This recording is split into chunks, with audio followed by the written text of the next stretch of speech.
오늘 이 시간은 사랑과 믿음이라는 제목을 가지고 하나님 말씀을 증거하도록 하겠습니다.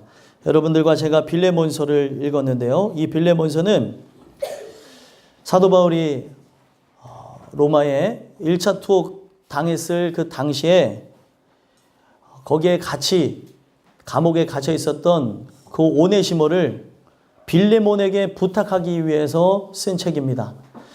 오네시모가 어떤 자였냐면 빌레몬의 종이었는데 그 빌레몬의 종으로 살다가 어느 날 돈을 훔쳐가지고 달아나게 된 거예요.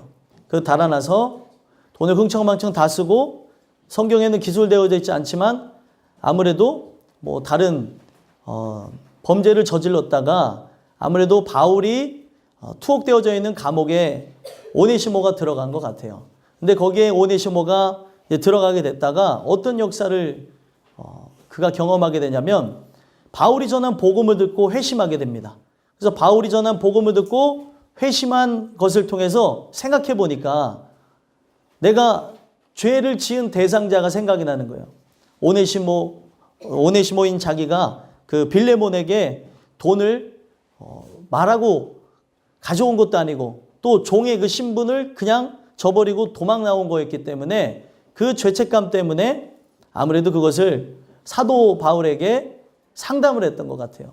그랬더니 사도 바울이 이 빌레몬하고는 아주 가까운 사이였기 때문에 골로새 교회 목회자였던 빌레몬에게 편지를 하면서 이제 이 오네시모, 너의 종이었던 오네시모를 종으로 여길 것이 아니라 너의 형제로 여기며 그 하나님의 은혜 가운데 세워질 수 있게 하기를 원한다라는 그런 편지를 줬다는 겁니다. 우리는 사도 바울이 이 빌레몬에게 편지한 걸 통해 무슨 상관이 있을까라고 생각할 수 있겠지만 여기 속에 하나님의 말씀이 오늘 내가 들을 것까지 예상되어져서 다 적어 놓으셨거든요. 그래서 여기에 보시면은 이 빌레몬이라고 하는 자가 어떤 정평이 나 있던 사람이냐면 사랑과 믿음이 들려왔다라고 얘기를 하고 있어요. 주 예수와 및 모든 성도에 대한 내 사랑과 믿음이 있음을 들었다. 이거를 사도 바울이 얘기를 하거든요. 그래서 사랑과 믿음이 너에게 존재한다면 그 오네시모가 너에게 어떤 잘못을 했을지언정 그를 받아주고 용인하고 용서해주고 그가 바로 오네시모라는 그 이름 그대로 유익한 자로 쓰임받을 수 있도록 하라라고 하는 차원에서 말씀을 썼다는 거예요. 그래서 오늘 여러분들과 저는 이 사랑과 믿음이라는 주제를 갖고 이제 말씀을 나누게 될 것인데 여러분들 우리가 그 사랑하기 어려운 사람들이 있잖아요. 그 사람들을 사랑하려면 이거는 인간의 노력과 결단, 인간의 의지로 되는 게 아닙니다. 하나님 사랑이 그에게 온 자만 원수까지도 사랑할 수 있는 거예요. 그래서 오늘 여러분들과 제가 이 빌레몬에게 쓴 편지인 이 빌레몬서를 통해서 나는 사랑과 그 믿음이 존재하는가? 내가 사랑과 믿음 안에서 과연 살아간다면 우리가 어떻게 해야 되는가를 살펴보시고 우리가 이 교회가 이 세대만을 위해서 세워져 있는 게 아니잖아요. 여러분들 당대만이 아니라 여러분들 후대에까지 지금 자라나는 아이들 또 그 아이들이 또 자녀를 낳기까지 이 교회가 세워지려면 우리 교인 모두가 사랑과 믿음 안에서 거해야 된다는 거죠. 이것을 통해 여러분들과 제가 하나님이 원하시고 바라시는 그 성숙한 그 성도의 모습이 나타날 수 있게 되길 간절히 소망합니다. 그래서 사랑과 믿음을 통해 여러분들과 저에게 두 가지 권면의 말씀을 주시는데요. 첫 번째, 사랑과 믿음 안에서 사람들을 영접하라는 겁니다. 그래서 여러분들 보시면 지금 문안 인사를 하죠. 이 사도 바울이 이 빌레몬에게 문안 인사를 하면서 내 교회, 내 집에 있는 교회에 편지를 하는데 은혜와 평강이 너에게 있을지어다 하면서 뭐라고 얘기합니까? 바로 그를 칭찬을 하면서 네가 진짜 은혜 가운데 살아가는 거에 대해서 내가 기쁘고 위로를 받았다. 네 사랑으로 인해서 내가 그렇게 했다고 하면서 얘기를 합니다. 그러면서 그에게 특징을 찝어내는데 아까도 말씀드린 바와 같이 5절에 보면은 주 예수와 및 모든 성도에 대한 내 사랑과 믿음이 있음을 들었다라고 얘기를 한다는 거예요. 그래서 그것으로 인해서 어떤 일들이 일어났다고 합니까? 6절 한번 읽어볼까요? 읽어보겠습니다. 시작. 이로써 내 믿음의 교제가 우리 가운데 있는 선을 알게 하고 그리스도께 이르도록 역사하느니라. 아멘. 자, 여기 내용을 보니까 그 사랑과 믿음 안에서 그가 믿음의 교제를 하는 것으로 인해서 그 모든 사람들이 선을 알게 되어지고 그리스도께 이르도록 역사가 이루어졌다라고 얘기를 하는 거예요. 자, 여러분들과 저는 이 말씀을 통해 봐야 되는 게 우리는 사랑과 믿음 안에 거해야 된다는 거죠. 성경은 하나님에 대한 사랑을 어떻게 얘기를 하고 있냐면 그 사랑을 받은 자가 부르심을 받았다고 얘기합니다. 로마서 1장 7절에 보게 되면 어떤 말씀이 있냐면 로마에서 하나님의 사랑하심을 받고 성도로 부르심을 받은 모든 자에게 하나님 우리 아버지와 주 예수 그리스도로부터 은혜와 평강이 있기를 원하노라. 자, 하나님의 사랑을 받고 성도로 부르심을 받았다고 이야기를 하고 있다는 거예요. 우리가 이 내용을 통해서 볼 수 있는 게 뭐냐면 그 사랑을 받았다고 한다면 우리는 그 모든 사람들에게 대하는 태도와 그리고 말과 행동이 달라야 된다는 거죠. 사랑을 받았다고 한다면. 이 사랑이 진짜냐 가짜냐는 열매로서 드러나게 된다는 거예요. 그래서 사랑을 받은 자만 성도로 부르심을 받았다라고 얘기하는 거예요. 정말 중요한 내용이죠. 그죠? 집사님? 예. 그래서 이 내용을 통해 우리가 그냥 앉아있는 게 목적이 아니라 진짜 그 사랑 안에 부르심을 받은 사람이라고 하면은 사랑을 받아본 자가 사랑이 뭔지를 아는 자가 사랑을 줄 수 있습니다. 인간의 사랑이 아니고요. 하나님 사랑. 그 하나님 사랑이 들어왔다고 한다면 여기서 얘기하고 있는 거는 바로 모든 형제들을 어떤 사람이라고 한다 할지라도 그들을 영접한다는 거예요. 받아준다는 거죠. 그 사람이 어떤 사람인 거는 별로 중요하지 않아요. 그래서 성경은 믿음이 먼저인 것 같아요? 사랑이 먼저인 것 같아요? 사랑이 먼저입니다. 하나님이 사랑이 우리에게 입혀졌기 때문에 우리가 그 사랑을 깨달아서 그 하나님을 사랑하는 것뿐만 아니라 믿기까지 하는 거죠. 그렇죠? 근데 사람들은 믿음이 먼저인 것처럼 얘기하는데 성경은 사실 성경에 있는 전체적인 내용을 보면 사랑이 먼저다고 얘기를 하고 있어요. 좀 바꾸면 좋겠죠? 요즘 유행어 있잖아요. 사람이 먼저다 말고 사랑이 먼저다 이러면서 네, 그러면 참 좋을 것 같아요. 사랑이 먼저라는 거죠. 사랑이. 우리가 죄인 되었을 때에 우리에게 흠모할 만한 것이 아무것도 없을 그때에 하나님께서는 사랑하는 게 뭔지를 보여줬다는 거예요.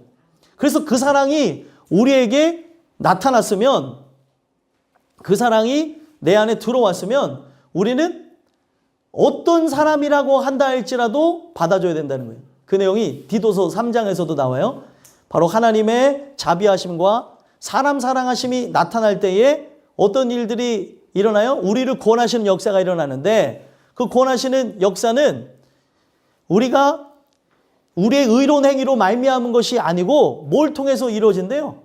바로 하나님의 역사를 통해 중생의 씻음과 성령의 새롭게 하심으로써 사람이 변화된다는 거예요. 그래서 우리를 그렇게 하셨다고 한다면 교회 안에 들어올 사람들, 교회 안에 거하는 모든 사람들에 대해서 사랑하는 것이 마땅하다는 거예요. 근데 사람들이 자꾸 잊어버리죠.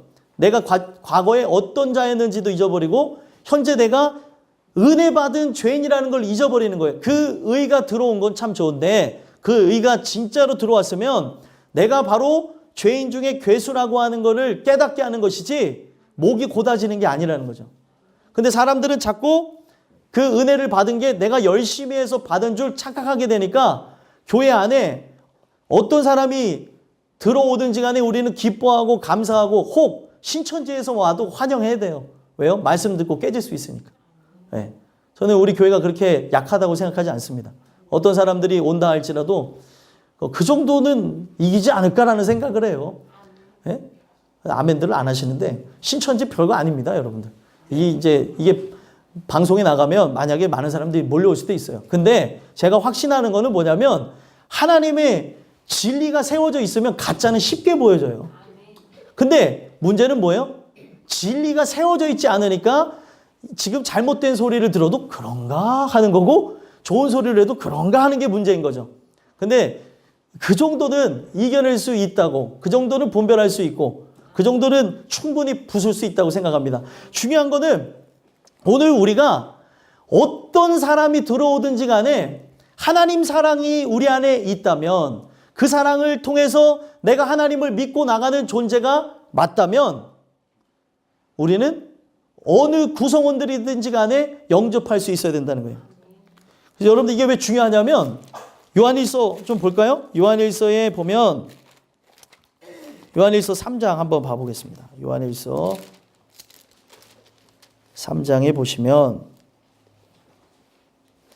3장 10절 한번 읽어볼까요? 391페이지 신약 391페이지 요한일서 3장 10절 읽어보겠습니다. 시작. 이러므로 하나님의 자녀들과 마귀의 자녀들이 드러나나니 무릇 의를 행하지 아니하는 자나 또는 그 형제를 사랑하지 아니하는 자는 하나님께 속하지 아니하니라. 아멘. 형제를 사랑하지 않으면 뭐라고 얘기하고 있어요? 하나님께 속하지 않았다고 얘기하는 거예요. 오늘 우리가 형제가 되려고 들어오는 거예요. 아직 형제인지 형제가 아닌지는 우리 소관이 아니에요. 아직 몰라요. 근데 이 교회는 성경에 나와져 있는 말씀대로라면 에클레시아, 바로 죄인들이 모여지는 장소로 우리 예수님께서 정하신 거예요. 그래서 어떠한 죄인이라고 하든지 간에 하나님 주시는 은혜를 통해 새롭게 태어나는 거예요. 새롭게 태어나서 예전에는 세상의 목적대로 살았다고 한다면 하나님의 의와 영광을 살아가게끔 바꿔주시기 위해서 만든 장소라는 거예요. 그러면 어떠한 자들도 쏠려서 들어올 수 있는 거예요. 쏠려서 들어온다면 좀 표현이 그렇지만 밀려 들어올 수도 있고 같이 들어올 수도 있고 손잡고 들어올 수도 있고 떠밀려서 들어올 수도 있지만 어떤 사람이든지 간에 우리는 함께 나가는 거라는 거죠. 나는 온전합니까? 우리도 온전하지 않아요. 우리는 내가 어떤 존재인지를 하나님 앞에 내 자신을 봐야 되는 거지 다른 사람이 이렇다 저렇다 말하고 좋다 나쁘다라고 평가하는 게 아닙니다. 우리는 하나님 말씀을 통해서 봐야 되는 게 뭐냐면 그가 진짜 나의 원수라 한다 할지라도 받아줘야 되는 것임을 얘기를 하고 있다는 거예요. 그래서 본문에 돌아가서 보시면 이 빌레몬서에서 얘기하고 있는 게 무엇입니까? 8절에서부터 1장 8절에서부터 14절까지 보면은 빌레몬의 종 오네시모를 왜 보내게 됐는지에 대해서 사도 바울이 경위를 설명해 주는데 지금 이 오네시모를 어떻게 했대요? 10절에 보니까 내가 갇힌 중에서 낳은 아들 오네시모를 너한테 보내서 부탁한다라고 얘기하는 거예요. 근데 이 사람이 전에 무익했었으나 이제는 유익했으면 좋겠고 그는 내 신복이기 때문에 받아줘라 라고 얘기를 하고 있다는 거예요. 근데 왜 이렇게까지 얘기를 하고 있습니까? 전에 오네시모가 어떤 존재였어요? 빌레몬한테 종이었잖아요. 종이었는데 이 종이 어떻게 했어요?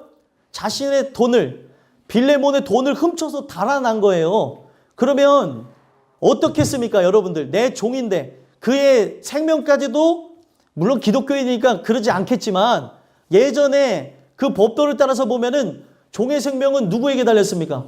주인에게 달려 있는 거예요. 그래서 로마 시대에 그 유행했던 게 무엇입니까? 이 종들과 함께 검투사들이 대결을 하잖아요. 그리고 대결할 때 마지막에 딱 어떻게 해요?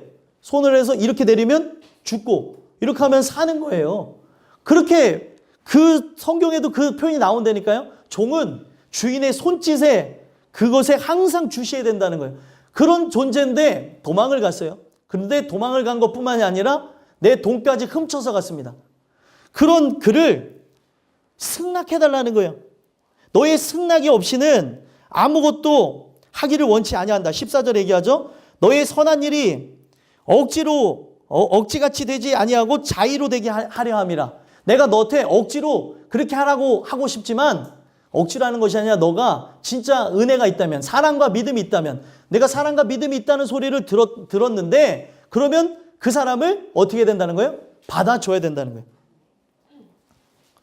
그래서 여러분들 여기 보시면은 15절, 16절, 17절 한번 읽어볼까요? 읽어보겠습니다. 시작. 아마 그가 잠시 떠나게 된 것은 너로 하여금 그를 영원히 두게 함이리니 이후로는 종과 같이 대하지 아니하고 종 이상으로 곧 사랑받는 형제들로 둘 자라. 내게 특별히 그러하거든 하물며 육신과 주 안에서 상관된 내게라. 그러므로 내가 나를 동역자로 알진대 그를 영접하기를 내게 하듯 하고. 아멘.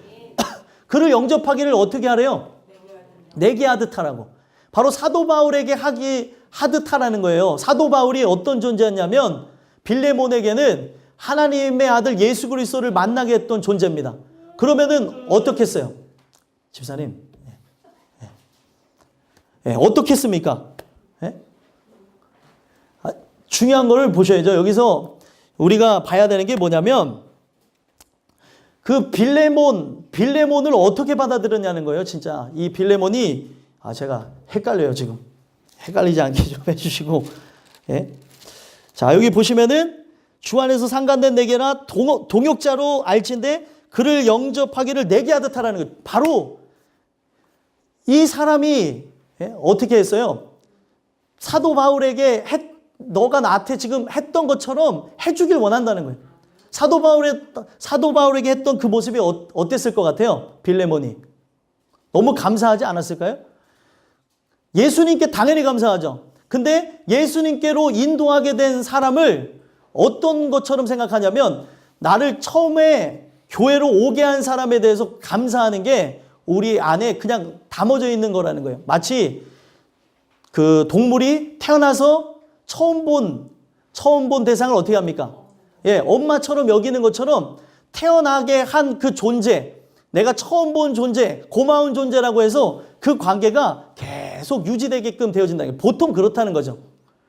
그렇다면은 지금 이 빌레몬과 이 사도 바울의 관계는 뗄래야 뗄 수 없는 관계였다는 거예요. 그래서 이 빌레몬은 사도 바울을 너무나 사랑하고 존경하고 섬기는 그런 가운데 있었다는 겁니다. 근데 누구를 자기와 같이 대하래요? 오네시모를. 종이었는데, 돈까지 훔쳐간 종이었는데 바로 그렇게 해달라고 하는 거예요. 여러분들 이게 가능한 일입니까? 어떻게 보면은 원수 아니에요? 돈을 얼마나 훔쳐갔는지는 나오진 않아요. 근데 일단 종이 도망을 간 것도 그때 당시로는 이해가 안 되는 행동이었고, 그리고 돈까지 훔쳐갔습니다. 그런 그를 어떻게 대하래요? 내게 하듯 하고 형제로 받아달라는 거예요. 있을 수 없는 걸 하라는 겁니다. 오늘 여러분들과 제가 이 주시는 말씀을 통해 봐야 되는 거는 교회 안에 어떤 사람이 들어오든지 간에 혹 여러분들의 그 뒤통수를 친 사람이 있을 수도 있고 여러분들에게 상처를 준 사람도 있고 내가 봤을 때 인상이 마음에 안 드는 사람이 있을 수도 있고 내가 생각했을 때 좋아하는 스타일이 아닐 수도 있고 별의별 사람들이 이 교회 안에 들어온다 하더라도 어떻게 해야 되는 거예요? 바로 여기에 내게 하듯 하라는 거는 죽게 하듯 하라는 내용이 그 안에 들어가 있는 거예요.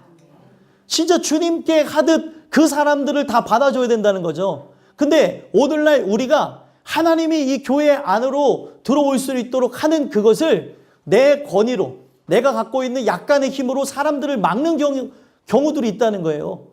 내가 사람이 들어와서 있는 데에서도 사랑으로 보듬어주고 해도 그 영혼이 정착할까 말까 하는데 내가 갖고 있는 선입견과 내가 갖고 있는 그 생각을 갖고 사람들에 대해서 난도질한다는 거죠.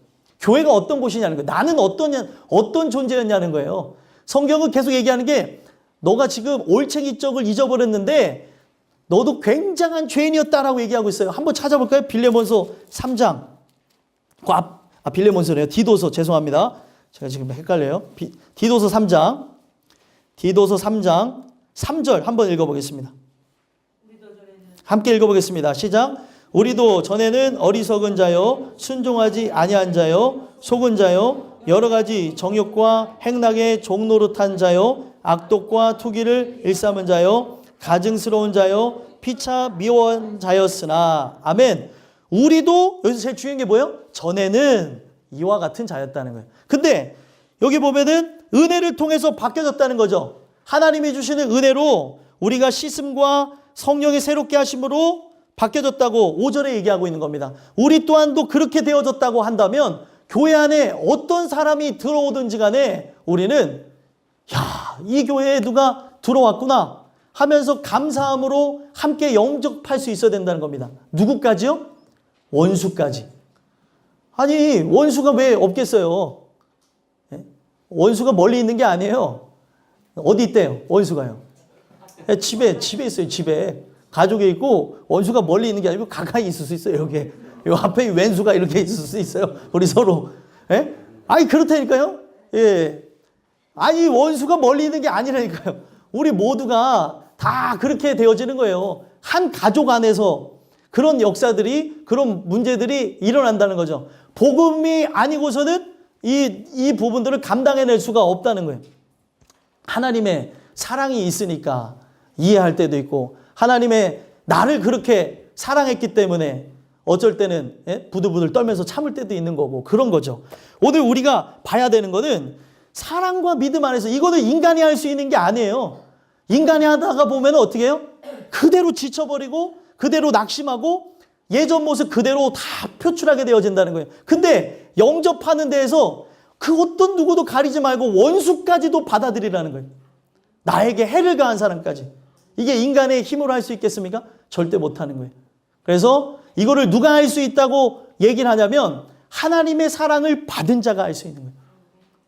그래서 하나님 사랑을 받았기 때문에 하나님을 뜨겁게 사랑하고 우리 하나님이 얼마나 지혜로운 분이시냐면 너가 나를 사랑하는 것이 진짜라고 한다면 그 사랑하는 것이 뭘 통해서 증명돼야 된대요? 바로 이웃을 내 몸과 같이 사랑하는 걸 통해서 증명돼야 된다고 얘기를 하고 있습니다. 그래서 이거는 인간의 그런 힘과 능력으로는 할 수 없는 부분인 거예요. 그 사랑을 받은 자가 그 사랑을 받은 증거로서 사랑할 수 없는 자를 사랑하게 된다는 거예요. 그러면 우리는 아까 전에 그 요한일서 3장 10절에 내가 마귀의 자녀냐 아니면 하나님의 자녀라고 하는 거를 항상 고민하며 살아갈 수밖에 없죠. 왜냐하면 사랑할 수 없는 대상자들이 우리 주변에 있을 수 있으니까. 교회뿐만이 아니라 가정에서, 직장에서, 사회에서 만날 수 있게 되어진다는 거죠. 그럴 때 내가 진짜인 게 증명되는 게 뭐예요? 하나님 주시는 그 은혜로, 부어주시는 은혜로 사랑할 수 없는 자를 사랑하게 되어질 때 내가 그를 사랑하는구나라는 것을 알 수 있게 되어진다는 거예요. 그래서 요한일서 좀 찾아볼까요? 요한일서 4장 한번 보겠습니다.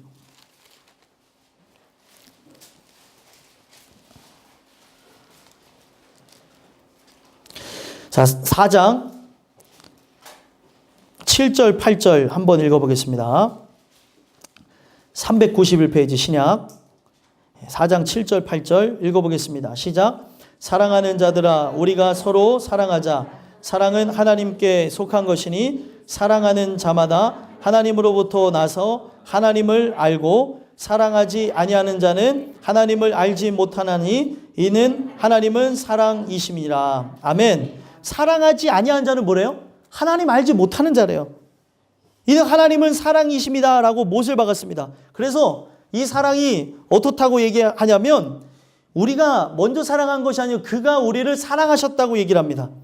그래서 9절 10절도 이어서 읽어보겠습니다. 시작. 하나님의 사랑이 우리에게 이렇게 나타난 바 되었으니 하나님이 자기의 독생자를 세상에 보내심은 그로 말미암아 우리를 살리려 하심이라. 사랑은 여기 있으니 우리가 하나님을 사랑한 것이 아니요 하나님이 우리를 사랑하사 우리 죄를 속하기 위하여 화목제물로 그 아들을 보내셨음이라. 아멘. 하나님이 우리를 사랑하셨다는 거예요. 그래서 그 사랑을 인간이 깨닫게 되는 거죠. 그래서 결국 어떻게 해요? 그 놀라운 사랑, 아들을 주셨다고 하는 사랑을 여러분들 세상 사람들은 당연히 관심 없지만 우리 교회를 다니는 사람들도 이게 은혜가 실제로 입혀지지 않으면 아들을 줬다고 하는 사랑이 머리로는 알지만 가슴에서 느껴지지 않는다는 거예요. 가장 사랑하는 그 아들을 준 사랑이 어떤 거냐는 거예요. 그게 느껴져야 어떤 일들이 일어나요? 하나님을 사랑하고 그 하나님을 사랑하기 때문에 사랑할 수 없는 원수까지도 사랑하게 된다는 거예요. 사랑하면은 어떻게 해요? 여러분 사랑하게 되면은 사랑하는 이들 위해서 내가 좋아하는 것도 버릴 때가 있죠. 아 진짜 사랑하면 그렇잖아요. 아닌가? 네, 맞죠? 네? 별거 아닌 거라고 하겠지만 뭐 남성들이 제일 많이 하는 게 만약에 술, 담배라고 하면은 술, 담배 하는 그 부분에서 여성이 너무나 싫어하면은 어떻게 해요? 네? 끊을 수도 있어요.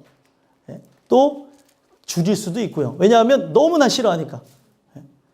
너무나 싫어하니까 아 내가 이 사랑하는 이에게 이런 것을 하면은 안 되겠다라고 생각을 해서도 우리의 행동이 교정이 되는데 이 놀라운 사랑, 아들을 주시면서 살리신 그 사랑이 내게 들어왔다면 어떻게 되어지는 거예요? 그를 위해서 전부를 거는 거예요.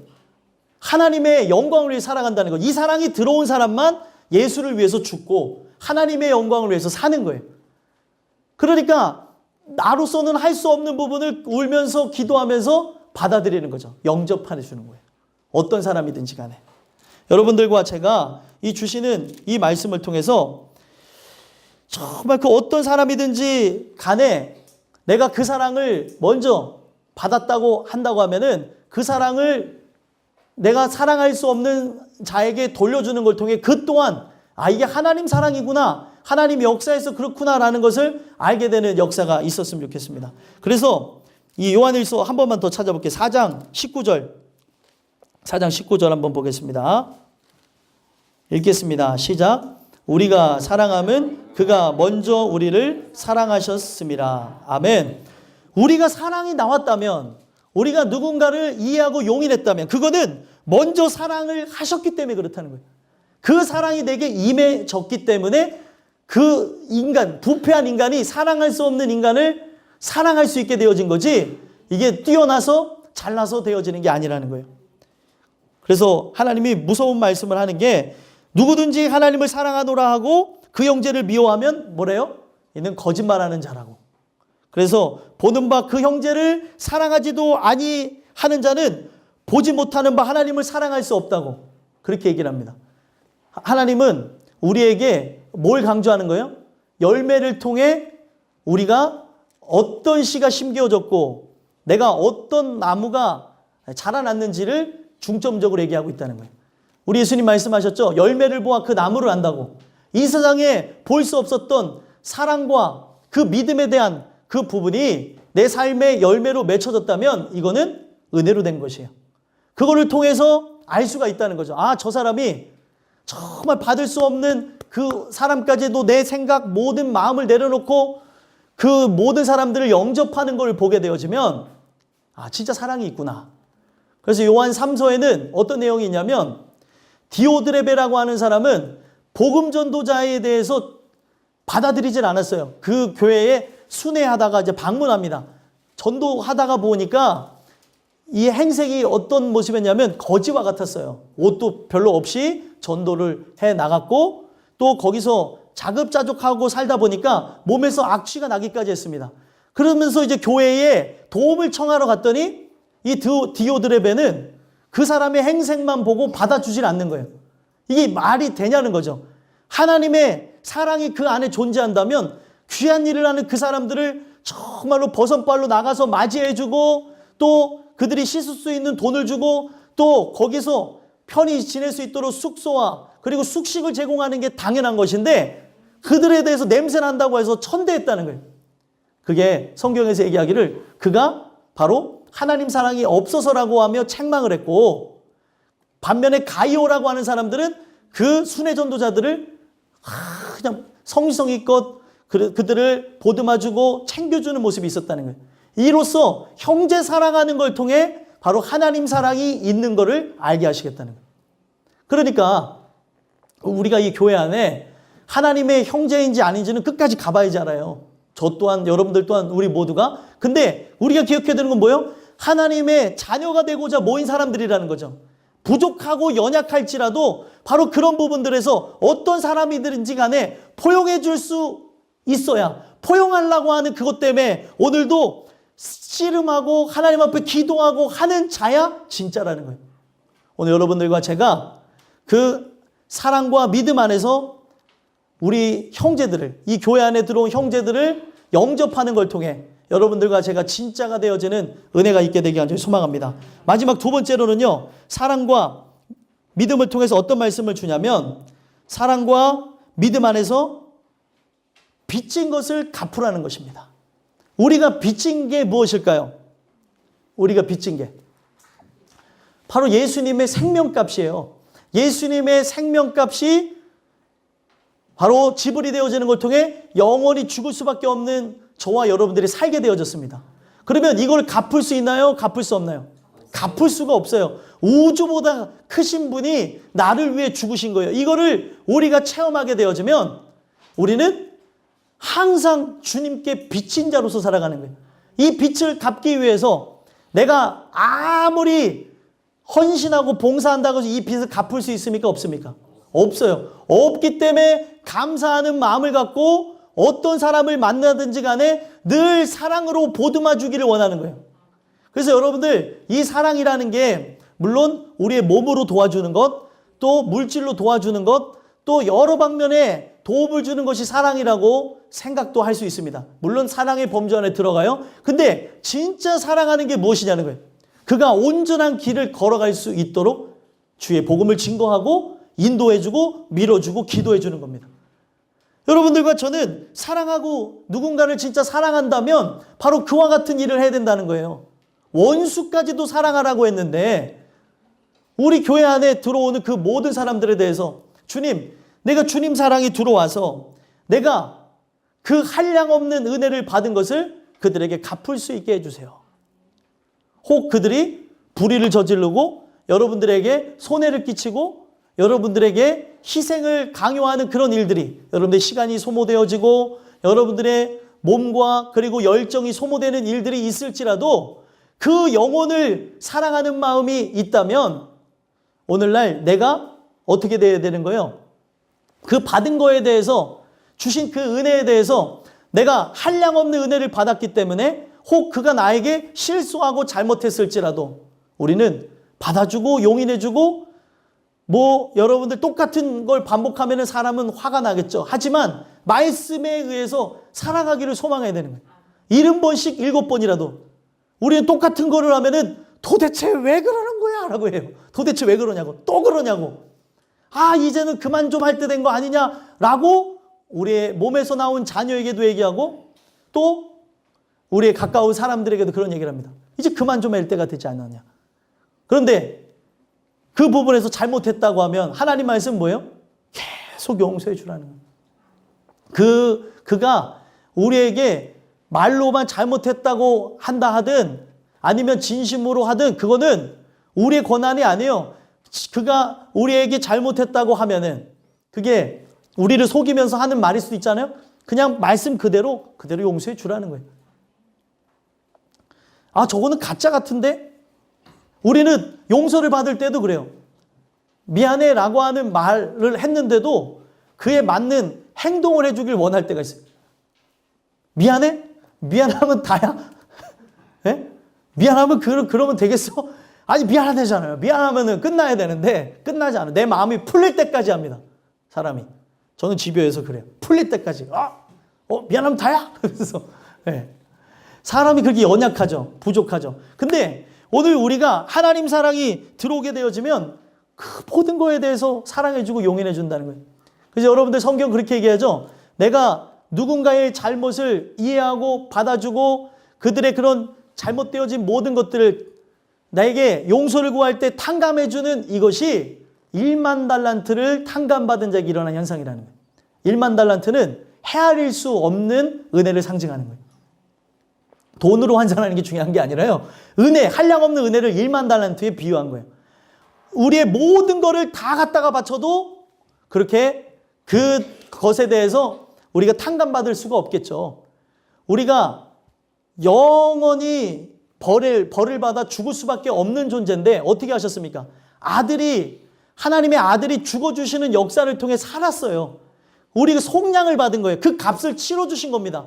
그러니까 우리는 그것을 감사한다면 어떤 누구로든지 간에 그 모든 것에 대해서 그것이 너무나 감사하기 때문에 여러분들 1만 달란트와 100다나리온은 이거는 비교가 되지 않는 거예요. 근데 그 은혜를 받은 사람이 나한테 100다나리온 그 빚진 것 때문에 그 관가에 가서 고소를 하고 그 사람을 감옥에 간 거를 나중에 왕이 알게 되면서 은혜를 모르는 사람이라고 하고 다시 갚으라는 거예요. 갚을 수 있어요? 없어요? 못 갚아요. 그 은혜를 받았다고 한다면 오늘 우리가 항상 세상을 바라다 보며 분노와 시기와 질투와 그 악독을 가지고 나를 보호하겠다는 그 신념 아래 공격적인 성향을 갖고 나가는 게 아니라 사랑하고자 하는 마음, 이해하고자 하는 마음, 용서하고자 하는 마음이 여러분들과 저에게 있었으면 좋겠습니다. 근데 사람은 본능적으로 어떻게 해요? 예? 본능적으로 어떻습니까? 본능적으로 나타나는 거는 사람에 대해서 자꾸 내 자신을 드러내고자 하고 보호하려는 것 때문에 우리를 간접적이든 아니면은 직접적이든 피하라면서 상대를 누르려고 하는 경향이 있습니다. 이게 동물적인 본능이에요. 그래서 남자들은 지나가면서 옷깃만 스쳐도 그 사람이 어느 정도 센지를 그 풍채나 이런 걸 통해서도 동물적으로 그런 부분에 대해서 생각하는 부분이 있습니다. 근데 그런 부분에서 남녀 관계든지 간에 사람들은 그런 게 본능적으로 나오는 거예요. 근데 우리는 본능이 바뀌어져야죠.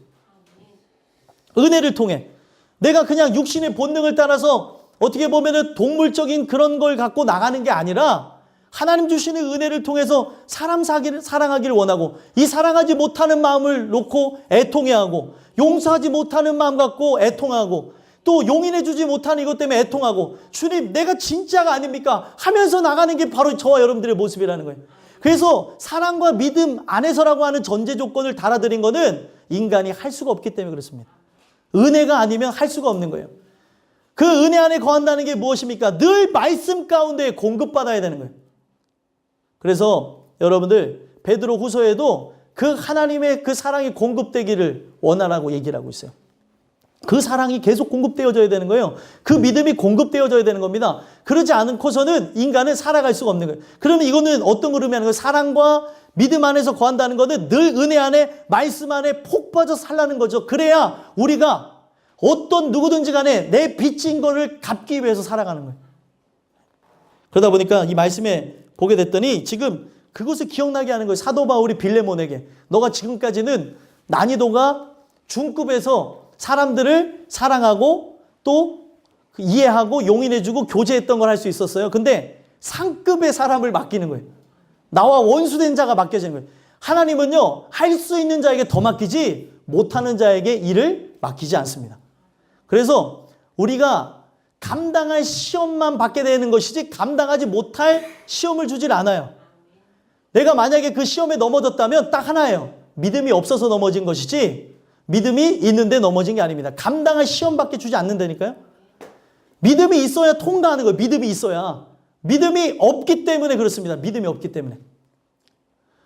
그래서 오늘 이 주시는 이 말씀을 통해 우리가 살펴봐야 되는 게 도대체 우리는 이 주시는 은혜를 통해 살아간다고 하며 우리의 모습과 우리의 말과 행동이 어디를 향해 나가고 있는지 살펴봐야 된다는 거예요. 은혜가 아니면은 절대로 이 모든 것에 대해서 그 하나님이 주시는 은혜를 갚아나갈 수가 없다는 거예요. 그렇기 때문에 빌레몬에게 상급자를 이제 맡기는 거예요. 오네시모를 부탁하면서 너가 이제 감당할 만하게 이제 붙여준 거죠. 하나님께서 이걸 통과해야 진짜 사랑과 믿음이 있다는 거예요. 그래서 말씀 한번 읽어볼까요?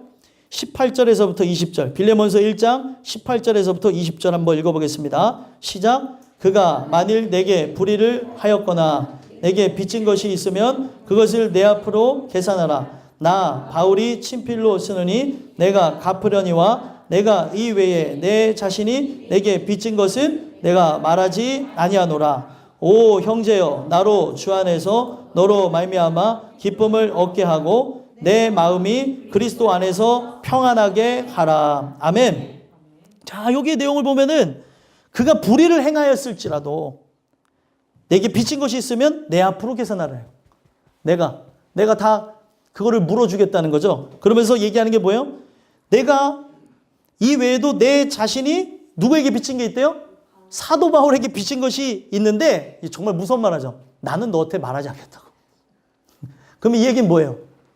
그가 돈을 훔쳐간 거, 그리고 그가 했던 거 모든 거에 대해서 받아주라는 거죠. 나도 너한테 분명히 너가 나한테 빚진 게 있는데도 불구하고 나는 너한테 이거를 물지 않는다고 하는데 너는 물어야 되겠니? 라고 압박을 가하는 거예요.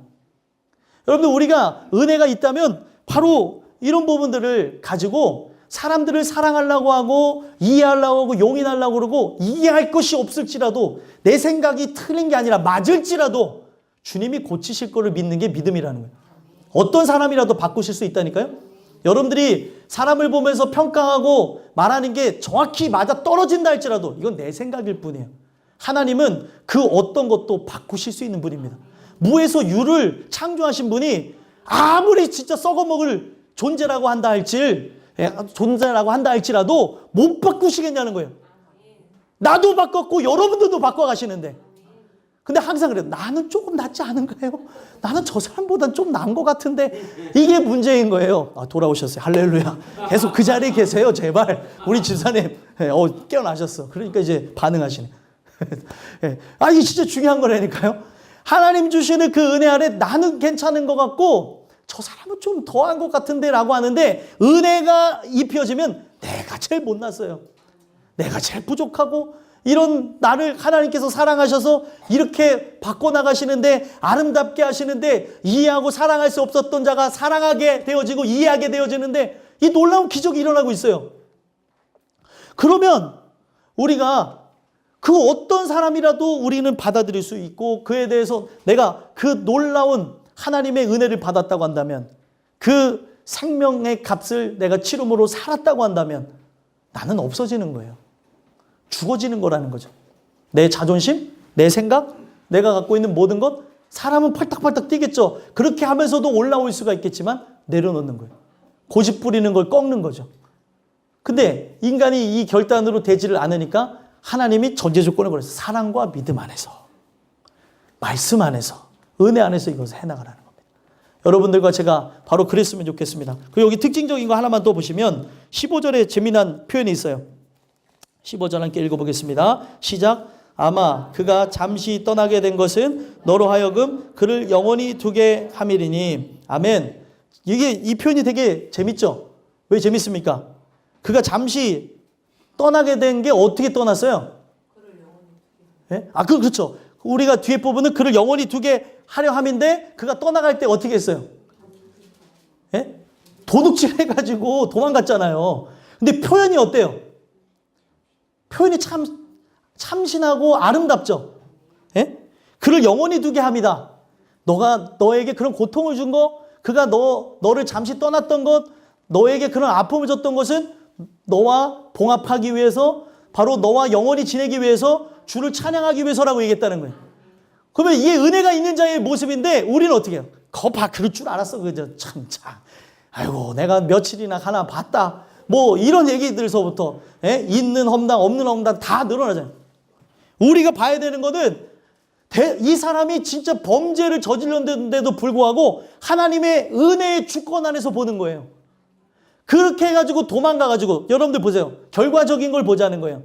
돈을 훔쳐서 도망갔습니다, 종이. 그러다가 돈을 다 써가지고 어떤 못된 짓을 했는지 모르지만 그러다가 감옥까지 갔어요. 그래서 누굴 만났어요? 바울을 만났다는 거예요. 그래서 이거를 보니까 하나님의 은혜 아래 보게 되어지니까 이 모든 게 감사한 일이라는 거예요. 그를 영원히 두게 함이라는 거예요. 그러니까 여러분들 예전에 우리 인생을 돌아다 보면 땅을 샀니 안 샀니 서부터 그때 뭘 했어야 되니 안 했니 서부터 우리 돌아볼 게 많습니다. 인생을 산 연수가 많으면 많을수록 아쉬운 게 많아요. 근데 그게 있었기 때문에 오늘 여러분들이 영원히 주님 앞에 갈 수 있었어요. 여러분들의 인생에 고통이 있었기 때문에, 가정에 아픔이 있었기 때문에 내가 하나님 앞에 있을 수 있었다는 거예요. 아멘. 그러면은 그것을 감사해야 되는 거죠. 다 날아갔을지라도 천국을 소망하게 하셨고 내가 진짜 주님을 바라보게 하셨다면 감사해야 되는데, 여러분들 어떻습니까? 아직도 옛날 생각하고 있나요? 혹? 아니면 지금도 현실에 대해서 비관하고 있나요? 소망하기는 그 어떤 것도 아무것도 없을지라도, 외양간에 송아지가 없을지라도, 감람나무에 소출이 없을지라도 여호와 한 분으로 즐거워하는 그 신앙이 여러분들과 제 신앙이 되길 간절히 소망합니다. 하박국이 그랬어요. 진짜 신앙이 오게 되어지니까 나라의 멸망을 보면서 하나님께서 썩은 열매들은 떨어뜨리시고 하나님께서 남겨둔 자들은 살리실 거라고 하는 그 믿음이 하박국 안에 있다 보니까 그 심판 사역을 찬양했다는 거예요. 여러분들, 이 심판 사역을 찬양할 수 있겠어요? 거기에 진짜 내 주변 사람들도 섞여 들어갈 수가 있는데 그 하나님이 하시는 일이기 때문에 우리는 어떻게 할 수가 없는 거예요. 그 부분에 대해서 하나님이 정하신 거예요. 하나님이 그 일을 진행하시는 거예요. 우리가 하나님 앞에 서운하다고 할 수가 있겠냐는 거죠. 몰라요. 우리는 나에게 제가 이 말씀을 전하면서 하나님께서는 너 마음이 어떠냐 진짜냐라고 시험해 보시려고 앞전에 일을 주신 것 같아요. 저희 어머니 아버지가 지금 연락이 두절됐어요. 예배 전에 저희 누나네 교회 가서 예배를 드려야 되는데 예배 드릴 시간이 지났는데도 오지를 않는 거예요. 전화해도 전화도 안 받고. 그러니 제 마음이 뭐 온전하겠습니까? 사람인데. 근데 하나님께서는 그 상황 속에서도 하나님이 어떻게 일을 하시든지 간에 우리가 해야 되는 게 뭐예요? 우리는 주께 예배하고 주님을 기다리고 주님을 신뢰하고 실수가 없으신 하나님. 일종의 해프닝일 수도 있고 또 그리 아니하실지라도 제가 어제 설교를 했어요. 우리 청년들에게. 그리 아니하실지라도 혹 우리의 삶 속에 내가 바라는 것이 이루어지지 않는다 할지라도 혹 우리의 삶 속에 우리를 육체적으로 구원해 주신 일이 없을지라도 나는 그 하나님 찬양할 것입니다. 이게 진짜 신앙이잖아요. 가슴이 벌렁벌렁대고 뜁니다. 근데 하나님이 하시는 것, 하나님이 어떤 일을 진행하시는지에 대해서는 어떤 일이 이 예배 끝나고 나서 있는지는 몰라요. 저희 누나는 그래서 지금 연락이 두절이 돼갖고 예배를 못 드리고 오다가 사고가 난 게 아닌가 해가지고 지금 교회에서 나가가지고 찾아다니러 간다고 나갔다는 전화를 받았어요. 그러니까 뭐 그걸 보면서도 어떤 생각을 가졌냐면 하나님, 내가 하나님을 정말 사랑하는데 하나님 주님 원하는데 주님 내가 이런 상황 속에서도 주님 예배할 수가 있습니까? 나에게 평강을 주시고 하나님을 절대적으로 신뢰하게 해주세요. 어떻게 하겠어요? 하나님을 믿는 수밖에 실수가 없으신 하나님인데 그 어떤 일을 진행하시든지 간에 뭐 불상사가 일어난다 할지라도 어떻게 하겠어요? 하나님이 때가 이르러서 그 영혼에 대해서 추수할 때가 되면은 어떤 사람이든지 간에 일어날 수 있는 일이에요. 요즘 세상에. 여러분들과 저는 이 주시는 말씀을 통해 보셨으면 좋겠습니다. 내가 진짜 그 은혜가 있어서 피신자로서 살아가고 있는지 아니면 은혜 가운데 살아가고 있는지를 보셨으면 좋겠고 늘 하나님이 주시는 그 충만한 가운데 내가 사랑 안에서 믿음 안에서 거하게 없어서 나는 할 수 없습니다. 그러기 때문에 누구를 의지하는 거예요? 주님 의지하는 거고 주님께 간구하고 하는 것이오니 우리에게 평강이 임하게 하시고 내 마음이 하나님이 주시는 그 은혜 가운데 안식을 누리는 것뿐만 아니라 이것이 전달되게 하옵소서. 자, 앞에 요것만 보고 이제 마치겠는데 여러분들 보시면 빌레몬서 1장 7절 한번 읽어볼까요? 읽어보겠습니다. 시작. 형제여 성도들의 마음이 너로 말미암아 평안함을 얻었으니 내가 너의 사랑으로 많은 기쁨과 위로를 받았노라. 아멘. 누구로 말미암아 평안을 얻었대요? 빌레몬으로 인해서. 평안함을 얻었다는 게 뭐냐면 천국을 소망하는 자, 천국이 들어온 자가 어떻게 하는 거예요? 천국을 소개하는 거예요. 그래서 그들이 천국의 주인 되시는 그 그리스도, 안식일의 주인 되어지는 그 그리스도를 만나는 걸 통해 그들 또한 평안함을 누리는 거예요. 그분이 안식을 주는 거죠. 그분이 우리에게 평안함을 주시는 거죠. 인간이 어떻게 스스로 평안하기를 결단한다고 되겠어요? 내 마음아 이제 요동치 말아라 한다고 요동 안 합니까? 흔들리고 그러는 거예요. 주시는 그 말씀을 통해 여러분들과 제가 그 빚진 자로서 그 빚을 갚기 위해서 하나님의 역사로 하나님이 주신 그 진리로 늘 전진하고 나가는 여러분들과 제가 되기를 간절히 소망합니다. 기도하겠습니다.